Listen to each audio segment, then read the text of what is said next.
आमची जी 7:30 वाजताची जवळा बस होती ती डायरेक्ट नांदगावला दिली. नांदगाववरून 8 वाजता यायला पाहिजे तर इथे 8:30ला येते आणि आम्हाला कॉलेजला जायला 9 वाजता. आमचे 2 लेक्चर जाते. आम्ही काय करावं? चांदूर रेल्वे आगारातील विविध समस्यांविरोधात विद्यार्थी आणि गावकऱ्यांनी आक्रमक भूमिका घेत आगार प्रमुखांची भेट घेतली.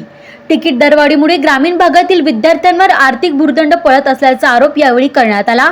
रेल्वे उड्डाणपुलाचे काम पूर्ण होऊन 2 वर्षे उलटली, मात्र ग्रामीण भागातील प्रवाशांना वाढीव तिकीट दराचा फटका सहन करावा लागत असल्याची नाराजी विद्यार्थ्यांनी व्यक्त केली. यासोबतच आगार परिसरातील शुद्ध पाण्याची व्यवस्था, स्वच्छता आणि शौचालयाची दुरवस्था याबाबतही विद्यार्थ्यांनी जाब विचारला. या सर्व समस्यांची दखल घेत माजी आमदार वीरेंद्र जगताप यांनी आगार प्रमुखांची कानउघडणी केली. तसेच वरिष्ठ अधिकाऱ्यांशी फोनवरून चर्चा करून विद्यार्थ्यांच्या आणि ग्रामीण भागातील प्रवाशांच्या समस्यांवर लवकरात लवकर योग्य तो निर्णय घेण्याची मागणी केली. समस्यांचे तातडीने निराकरण न झाल्यास आंदोलनाचे टोकाचे पाऊल उचलावे लागेल असा इशाराही यावेळी देण्यात आला. आमची जे क्रिकेट बस आहे ते बरोबर टाइमवर लागत नाही. आम्हाला करेक्ट टाइम माहीत नाही. कधी 1:15 लागते, कधी 1:30 लागते.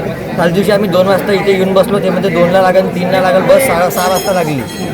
धामणगाव बस लागते खूप साऱ्या, पण आमच्या क्रिकेटचे सर बरोबर टाईम आहे नाही. कधी बस 1:15 लागते, कधी 1:30 बस लागते. बरोबर मतलब आम्हाला करेक्ट टाईमच माहीत नाही बसचा. आम्ही इथं याव कधी? आम्ही मधातून सुट्टी घेतो कॉलेजमधून, आमच्या मधातून lecture हुकते.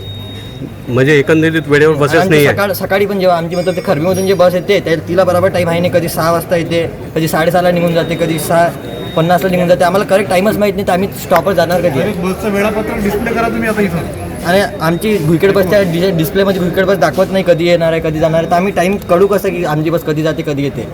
Rajiv Shivankar, RCN news, Chandur railway.